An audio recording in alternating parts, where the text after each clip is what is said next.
Morning VC. All right, like I mentioned in my last video, had some really cool VC meetups lately. So I wanted to show in this video what I picked up down in Greenville, South Carolina, meeting up with Eric Weinbender. Zonkman, Winston-Salem, picked me up on the way down. And yeah, Eric lives really close to all three record shops there in Greenville, and it's kind of similar to my setup here where I'm really close to Lunchbox, Premium Sound, and Repo. However, personally, the Greenville shops has more of what I'm looking for, it seems. This is the third time I've been down there, and it's never disappointed. A really good variety, and each shop has got its own thing. So I kind of now know the areas to look for in each, which is really cool. First of all, we got down there and Zonkman had brought this for me, so some VCLT, and this is really very thoughtful. He knows I've talked about hanging out with Sam Moss in Winston-Salem before. He's an iconic guitar player, ran a guitar store there in Winston-Salem. Played in a band called the Sams and many other bands over the years, but he played in that band with some friends of mine, B. Roth on drums, and the bass player. I mean, he was just really cool. He was much older when my friend Joe and I would hang out with him, and just shoot the shit with him if he would be in the Burke Street Pizza before going to a gig at Rubber Soul. And yeah, we went and seen him play at the Garage before when that place was open. But School Kids Records put out this in 2022 of his older material, Blues Approved from Sam Moss. And as you can tell, he's very young there. And it was just really thoughtful of Steve to give this to me. So I'm very stoked to get it on CD to have it in the car. A lot of tracks, 14 cuts, you know, good blues rock. Damn good, and a nice booklet with this, with some photos and lyrics, everything really cool. Here's what the CD looks like. But yeah, I mean, he had some rare guitars. Had the Sunburst original. What year was that? I can't remember. Maybe 63. I can't remember what year it was, or older. I can't remember. But yeah, the Gibson Les Paul, it sold to a Japanese buyer for some heinous amount of money, like $3 million or something, I don't know. But yeah, this is really cool. Thank you, man. And then also, Eric gave me this 7-inch, which I spun on Pepperhead Records originally from Medusa. So it has, Temptress on the A side and Strangulation on the B side. So early kind of psych rock. The Tempter song is really slow, like a slow burner. Not my favorite, but the B side was killer. Strangulation. Really dig the guitars and the vocals. I mean, that song actually reminds me of early Rush a little bit, which I grew up on that stuff, so I really dig it. So, and this is Numero Group that put this out. I didn't even know they did 7 inches. I knew they had done a lot of the cool stuff that had kind of got missed over the years on LP. Yeah, so from Medusa. Thanks, man. I love this Strangulation cut. Really good. So yeah, we'll get into the records. Kind of a good run of jazz here. Seems to be all the stores have a good section. So we went to Pharmacy Records first. Frank was not there as he was at the punk rock flea market in town that day. We did not go as a $10 entry. If it was like a $5 entry, I think we all would have kind of snuck in there just to see what he has. He usually brings, you know, metal and punk to that. Would have been cool to look at that stuff, but $10 entries a little steep, I think, just to have a chance to look at stuff. But yeah, jazz section at Pharmacy. First thing I pulled was this Gunter Hampel and his Galaxy Dream Band. I Love Being With You, birth number 12. on that label from Germany. Original, I think 72 or 73 this was released. Gunter Hampel's a fantastic, first of all, a vibes player, but he also plays a variety of instruments, flute, let's see what else is on this, bass clarinet, really good bass clarinet player. He can play piano, which he does not play on this, but on another record I'll show you later. But we'll show you the birth label. It's a really cool label. I'm going to pick up anything I don't have that I run across of his on this label. There it is there. Very well pressed, beautiful sounding records. The birth label. And yeah, Jean Lee is on this, one of my favorite vocalists, so every time I see her name on something, I'm going to pick it up. That pretty much goes without saying now. Jack Gregg's on this, Perry Robinson, David Iges on cello, which is a really cool, he's a great cellist, underrated. And so yeah, I grabbed that first, and these are cheap records, still 25, 30 bucks, you can find these used. And then I debated on this record. It wasn't expensive, and it wasn't crazy, and it wasn't cheap though. But I decided to pick it up because it's just something I never see in a shop. And that's Michael White, Numa. I'm not sure how that's pronounced, but on Impulse, an original of this, also from 1972. Edwin Kelly on piano, Ray drum and bass, just to name a few that I recognize. Michael White, free jazz violinist. And I'm kind of warming up to more violin in my jazz, getting into Billy Bang, which was, recommended from Sherv many moons ago. I've got another one of his records coming. And listening to a lot of classical with violin has kind of led me down this path of getting into more violin in my jazz. So we picked this up. VG cover, but an absolutely stunningly beautiful LP in this. It was mint, and so that sealed the deal for me when I inspected the record. If it was all scratched up, I was not going to get it, but this is clean as a whistle. It's absolutely minty. Not a mark on it. So we had to grab that at pharmacy. So I was off to a good start. Still under my budget that I had that day. So headed over to Horizon Records. They have a really big classical room and jazz room that's enclosed inside the record store. Looks like it used to be a recording studio booth.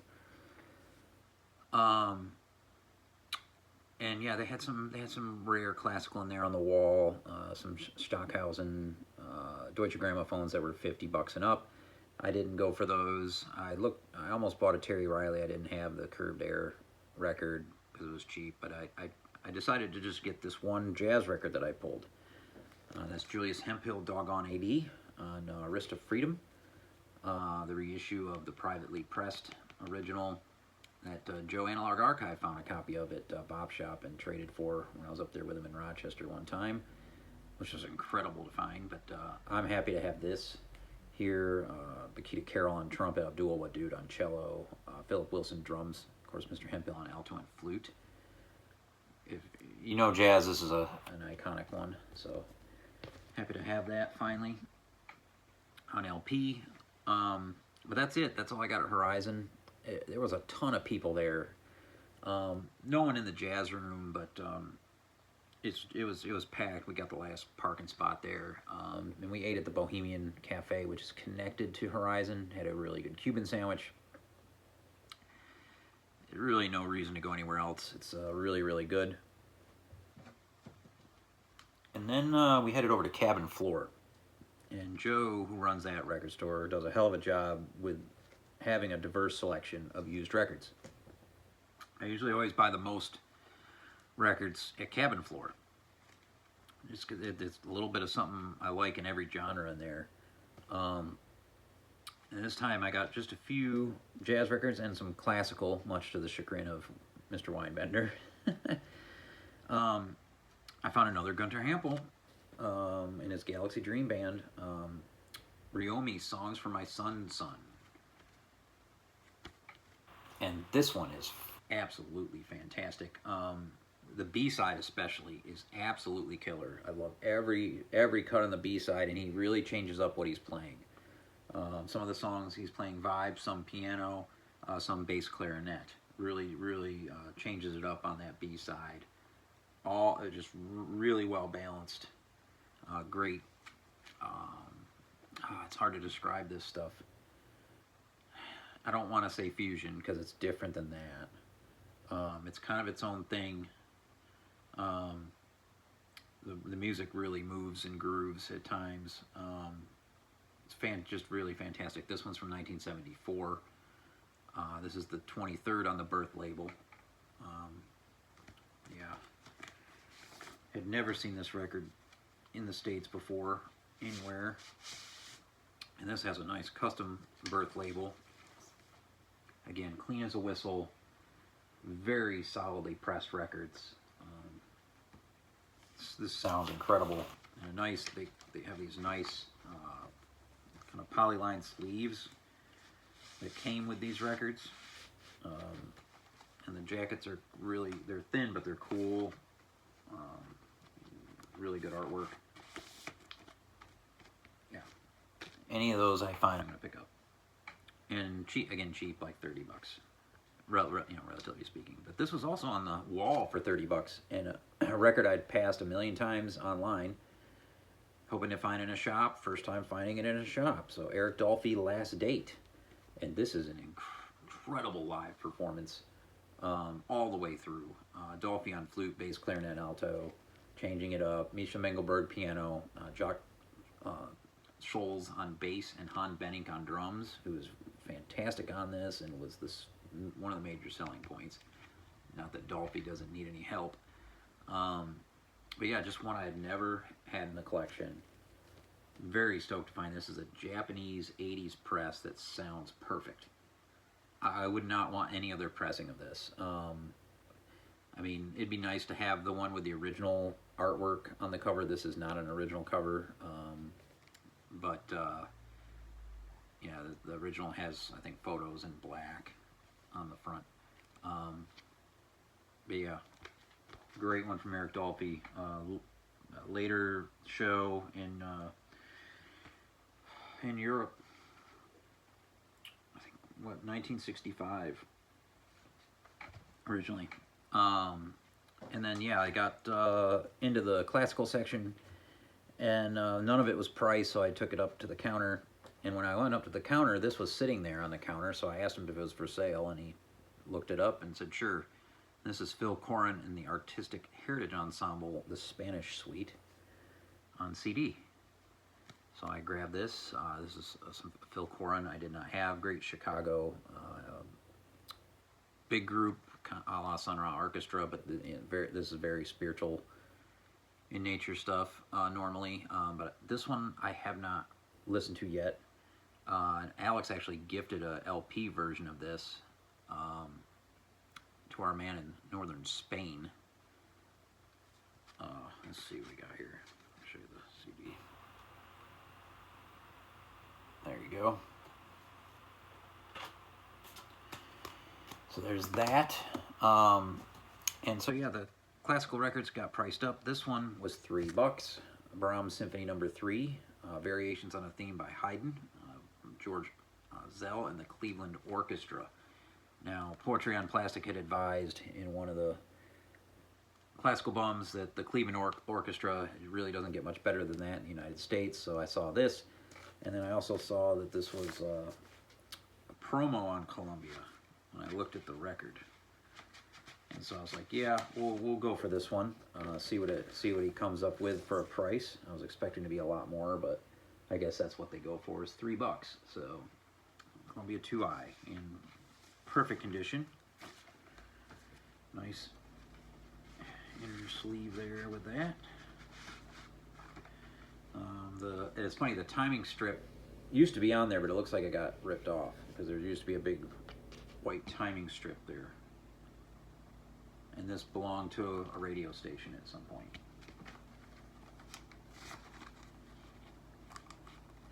Possibly local to Greenville for all I know. I don't know. I believe this is in mono. Fantastic performance. And then these were interesting just because they're on the Philips label and they're actually Italian pressings. So I grabbed both of these. This one's Tchaikovsky Symphony No. 6. Pathetique. I don't know how it's pronounced. But yeah. Bernard Haitink on this with the Amsterdam Orchestra. And these are really cool labels, these Philips red labels. And these were mint. So I also grabbed these. I think one was $4 and one was $6 or $8. So I couldn't go wrong there. Fantastic Symphony from Tchaikovsky. And then this one as well, the Leitz Alfred Brendel Piano Concertos Numbers 1 and 2, and Tontens, another Bernard Haitink with London Philharmonic Orchestra, also on Philips. Let me show you I think it's also the same label. Yeah, the red Philips Made in Italy label. This one was distributed in the US directly. When I looked that one up. Also mint with a nice inner. So yeah, I think that's everything that I picked up in Greenville. And we then went from the record stores out to a brewery, and I forget the name of it, South something or other. They had a really good open air back part of this place with a large TV, and there were pool tables inside in the bar area, but a nice area to sit outside along this walking path that people can hike or bike or take their dog for a walk or whatever. And they had the Pharaohs group of DJs jamming out there, kind of a surf theme, so that fit right in with what Winebender does. And so he had brought a bunch of records to spin, so he was going to get in on that DJ set that night, and I got to meet his sister and mom and their new dog and all that. So it was a good time hanging out there for a little bit with Zonkman and Eric. Then we headed back to town. So yeah, really fun trip, and it was good to get to see Eric, and maybe we'll have to get back down there when he's doing a full DJ set, headlining. Hope you're all well. Peace. Alright, I'll buy these if it's not ridiculous.